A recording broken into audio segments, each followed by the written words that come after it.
Tonight, a Highlands Kids Baseball League says a theft left their games in the dark. A suspect allegedly cutting out copper wiring, leaving the league with no lights.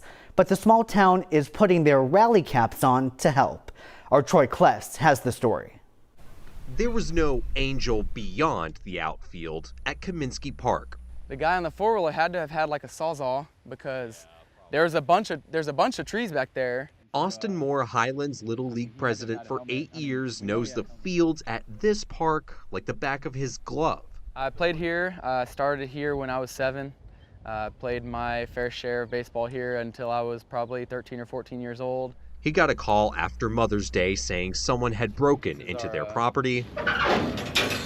Box. The night games had to be canceled. Everything was still hot. Yep, I'm surprised we didn't find him laying on the ground here. When you see something like that, your heart just kind of sinks and your stomach just drops. Moore filed a report with the Harris County Precinct 3 Constable's office. He says a resident near the park spotted someone riding a four-wheeler the previous day, but there's no suspect description. The suspect was not found on the park surveillance system. For someone to come out here and, make 30 or 40 bucks off of the copper wire that they took, causing us tens of thousands of dollars of damages, you really got to be kind of a lowlife to be able to do that. Pitching in some relief was the Sunbelt and Crosby, who lent the league some temporary lights for last week's remaining games. Moore says in a game full of teachable moments, there's one lesson from this copper theft. Even though we're having trouble, those kids have no idea. And I think it's good for them to know that, even though something's wrong here, we're still willing to make it work for them. Moore is also hoping the community can help them catch the suspect.